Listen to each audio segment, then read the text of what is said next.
Stade de la Paix. Ainsi a été rebaptisé le stade de Bouaké, deuxième ville de Côte d'Ivoire, un des épicentres de la crise ivoirienne qui va recevoir 9 ans après le match de la paix de 2007, les éléphants, équipe nationale, face au Gabon en éliminatoire de la CAN samedi. Depuis 2007, on n'a plus vu les éléphants jouer à Bouaké ici. On a l'hâte de voir les éléphants jouer. Donc c'est pour cela qu'on s'est précipité pour venir payer les tickets. Si en 2007, le match de la sélection ivoirienne à Bouaké avait eu lieu dans un élan de réconciliation poussé par les accords de Ouaga, cet autre match, lui, intervient dans un climat plutôt morose. En effet, une partie de la population dénonce une justice des vainqueurs en Côte d'Ivoire. En outre, le désarmement volontaire initié par les autorités ivoiriennes peine visiblement à pacifier le pays. Il reste toutefois que le foot a sa magie qui contribuera tout au moins à donner la joie aux amoureux du ballon rond dans les régions centre et nord du pays.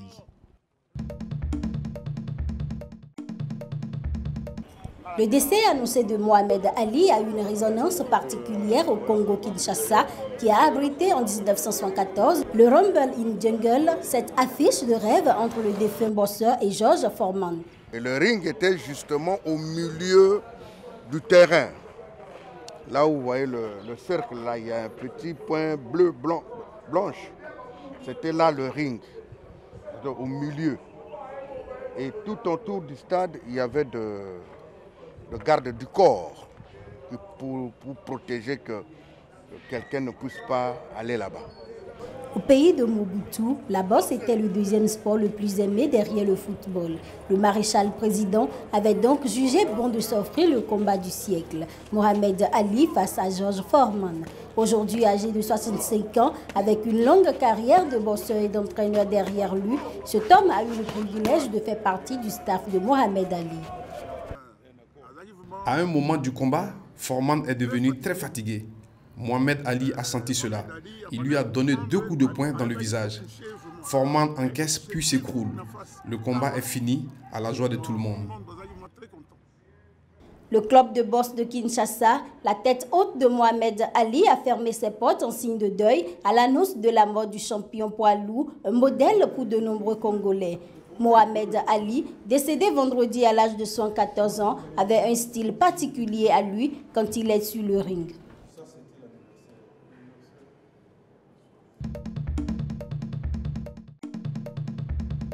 Les défenseurs de l'environnement au Kenya saluent l'annonce des États-Unis d'une interdiction quasi totale du commerce de l'ivoire sur leur territoire pour s'attaquer au trafic des défenses d'éléphants africains menacés d'extinction par le braconnage.